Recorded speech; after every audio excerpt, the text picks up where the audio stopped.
ta main. Puis Caïn s'éloigna de la face de l'Éternel. Sa rébellion contre Dieu causa le premier meurtre et la première famille brisée. Comme les années passèrent, les descendants d'Adam et d'Ève commencèrent à remplir la terre. Mais quand Dieu vit que la méchanceté des hommes couvrait la terre, et que toutes les pensées de leur cœur étaient toujours portées vers le mal, cela déplut à l'Éternel. Et l'Éternel dit, « J'exterminerai de la face de la terre l'homme que j'ai créé. » Mais l'Éternel porta un regard favorable sur Noé. Noé, un homme juste et intègre de son temps, marchait avec Dieu. Alors Dieu dit à Noé, « La fin de tout homme viendra, car les gens ont rempli la terre de violence. Je vais les détruire avec la terre. Fais-toi une arche de bois, construis des cellules à l'intérieur et couvre-la de goudron, en dedans et en dehors. Construis le bateau 450 pieds de long, 75 pieds de large et 45 pieds de haut. Fais seulement une porte. Toi, ta femme et tes 3 fils et leurs filles doivent entrer dans l'arche. Apporte aussi un mâle et une femelle de chaque animal dans l'arche, pour les conserver en vie avec toi. 2 de chaque espèce viendront vers toi, mais tu dois prendre par 7 tous les animaux que j'ai déclarés saints.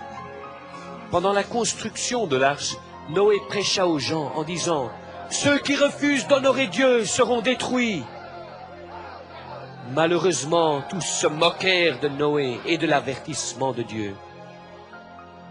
Mais Noé et sa famille croyaient en Dieu.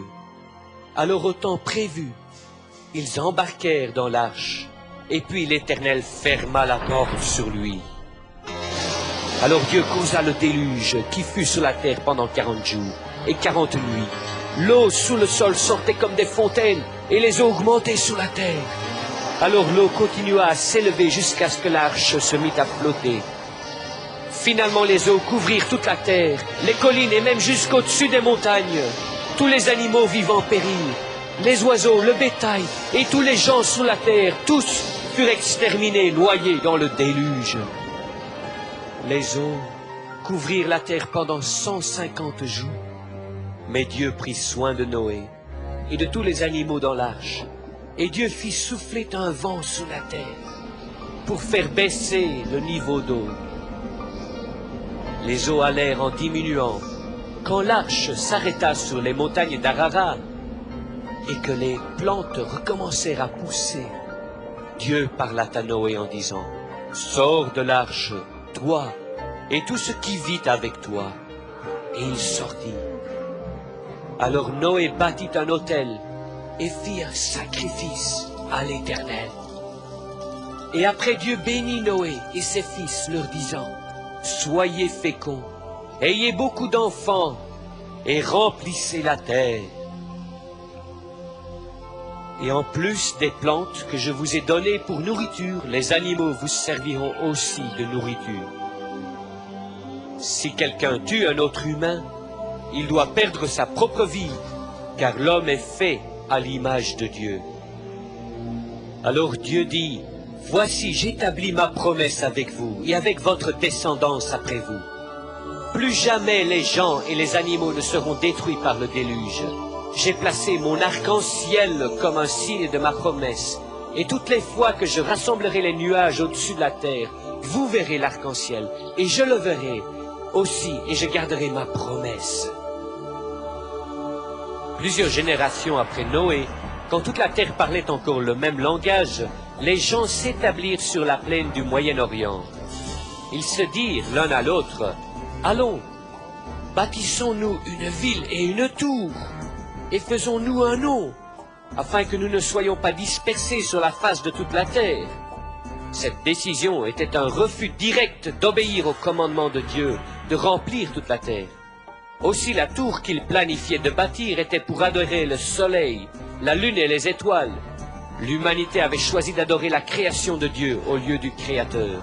L'Éternel regarda la ville et la tour que ces gens bâtissaient, et il dit, « Voici, ils forment un seul peuple et ont tous une même langue. Rien ne les empêchera de faire leurs projets. Allons, descendons et confondons leur langage, afin qu'ils n'entendent plus la langue des autres. Et l'Éternel confondit leur langue. Ainsi ils arrêtèrent de bâtir la ville. Ainsi, le nom de cette ville devint Babel, qui veut dire confusion, car c'est là que l'Éternel multiplia les langues sur la terre, et qu'il les dispersa. Maintenant, environ 400 ans après le déluge, Dieu apparut à un homme nommé Abram. Il vivait au Moyen-Orient dans la ville de Ur. Dieu lui dit, « Quitte ton pays et ta famille, et voyage vers un pays que je vais te montrer. Là, je ferai de toi une grande nation, et je te bénirai, et je rendrai ton nom grand. Je bénirai ceux qui te béniront, et je maudirai ceux qui te maudiront. Et toutes les familles de la terre seront bénies en toi. » Alors, Abram partit, comme l'Éternel lui avait dit, et il entra dans le pays de Canaan. Encore une fois, l'Éternel apparut à Abram, et dit, « Je donnerai cette terre à tes descendants. Maintenant, regarde vers le ciel, et compte les étoiles si tu peux. Telle sera ta descendance innombrable. » Même si Abram et sa femme Sarai n'avaient pas d'enfants. Abram crut en Dieu, et Dieu le considéra comme juste. Alors Abram dit, « Seigneur, comment puis-je savoir que je vais hériter ce pays? » Et Dieu répondit à Abram, « Voici ce qui arrivera. Tes descendants seront étrangers dans un pays qui ne sera point à eux, et ils seront maltraités pendant 400 ans. Une nation les prendra comme esclaves. Mais je jugerai cette nation, et ils sortiront ensuite avec de grandes richesses. Et à la 4e génération, ils reviendront dans ce pays. Mais Sarai, la femme d'Abram, n'avait pas encore eu d'enfant, et elle était vieille. Alors Sarai dit à Abram, « Je te prie, va vers ma servante égyptienne Agar, et je considérerai son enfant comme le mien. » Abram écouta le plan de Sarai, même s'il aimait l'Éternel. Abram manqua de croire que Dieu lui donnerait un fils par sa femme. Ainsi, Agar enfanta un fils à Abram appelé Ismaël. 13 ans plus tard, lorsqu'Abram avait 99 ans, l'Éternel lui apparut encore et dit, « Je suis le Dieu Tout-Puissant, marche devant moi, je te donne un nouveau nom, Abraham, ce qui veut dire père d'une multitude, et Sarai sera appelée Sarah, qui veut dire princesse.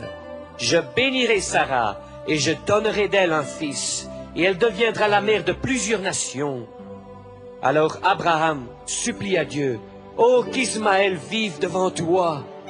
Et Dieu répondit, « À l'égard d'Ismaël, je t'ai exaucé. Voici, je le bénirai aussi, et je multiplierai grandement ses descendants, et je ferai de lui une grande nation. » Dieu accomplit sa promesse aux descendants d'Abraham et Ismaël par la nation arabe. Alors Dieu dit, « Mais avec le fils de Sarah et avec ses descendants après lui, j'établirai mon alliance qui est éternelle. » Après cela, Sarah enfanta le fils d'Abraham, qu'ils appelèrent Isaac. Comme Isaac avait grandi, Dieu mit la foi d'Abraham à l'épreuve. Dieu dit, « Abraham !» Et il répondit, « Oui, me voici. » Et Dieu dit, « Prends ton fils, ton unique, celui que tu aimes, et va-t'en au pays de Moria, et là, offre-le en sacrifice sur l'une des montagnes que je te montrerai. » Alors Abraham partit tôt le matin, prit son fils, comme Dieu lui avait dit. Le 3e jour, Abraham, levant les yeux, vit de loin l'endroit où Dieu lui avait dit. Ainsi, Abraham prit le bois pour l'offrande et le chargea sur son fils Isaac. Et il prit une torche dans sa main et le couteau, et ils montèrent tous les deux ensemble. Alors Isaac demanda à Abraham, « Mon père, nous avons le feu et le bois, mais où est l'agneau pour l'offrande? » Abraham dit, « Mon fils, Dieu se pourvoira lui-même de l'agneau pour l'offrande. » Et ainsi les deux continuèrent ensemble, jusqu'à ce qu'ils furent arrivés au lieu que Dieu lui avait dit. Là, Abraham construisit un autel et rangea le bois. Alors il lia Isaac et le mit sur l'autel par-dessus le bois. Puis Abraham étendit la main et prit le couteau pour égorger son fils.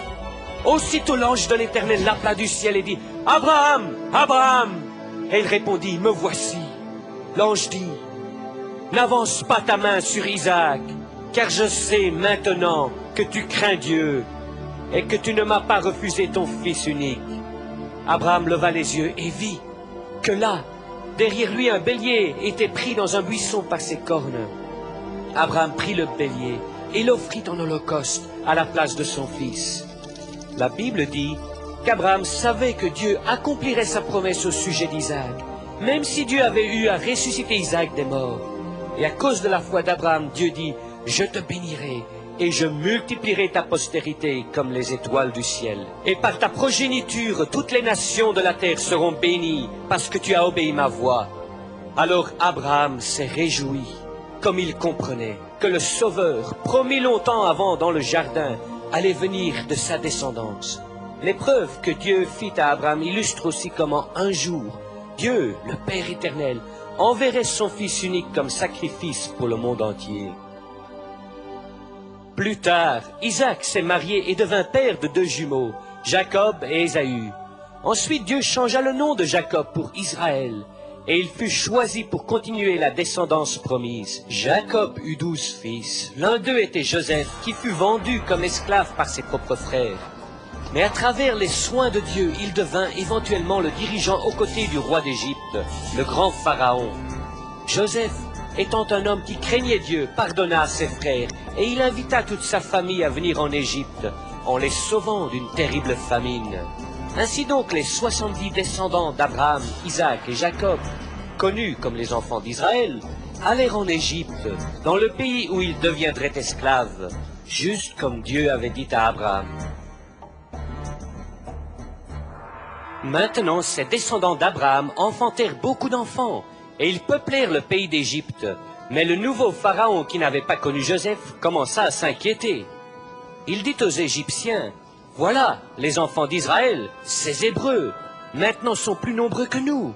Nous devons agir sagement avec eux. Si nous les laissons se multiplier et que nous ne devenons impliqués dans une guerre, ils pourraient se joindre à nos ennemis et combattre contre nous. » Ainsi, les Égyptiens utilisèrent les Hébreux comme esclaves. Et ces chefs d'esclaves brutaux rendaient la vie des enfants d'Israël amère par des travaux terriblement durs. Mais le plus qu'ils les maltraitaient, le plus qu'ils grandissaient en nombre.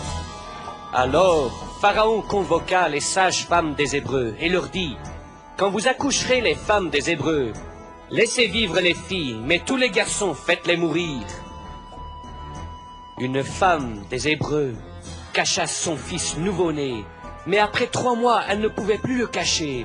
Alors elle le mit dans un panier qu'elle couvrit de goudron et le déposa parmi les roseaux au bord du fleuve.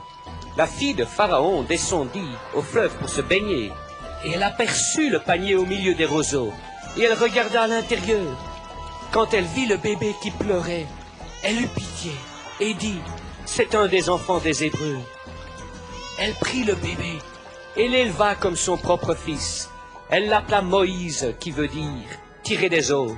Alors Moïse devint destiné à hériter le royaume égyptien avec tous ses trésors. Quand Moïse devint grand, il alla parmi ses frères hébreux qui étaient en esclavage. Comme il observait leurs souffrances, il vit un Égyptien qui frappait un esclave hébreu. Moïse pensait que personne ne le vit, et il tua l'Égyptien et le cacha dans le sable. Mais Pharaon apprit au sujet de la mort de l'Égyptien, et il chercha à faire mourir Moïse. Alors Moïse s'enfuit et vécut dans le pays de Madian. Après 40 années, ce Pharaon mourut. Les enfants d'Israël gémissaient sous leur esclavage, et leurs cris montèrent jusqu'à Dieu. Alors Dieu honora son alliance avec Abraham, Isaac et Jacob. Moïse était devenu un berger, et comme il conduisait le troupeau dans le désert, l'ange de l'Éternel lui apparut dans une flamme de feu, au milieu d'un buisson. Étrangement, le buisson brûlait, mais ne se consumait point. Moïse dit, « Je dois aller voir quel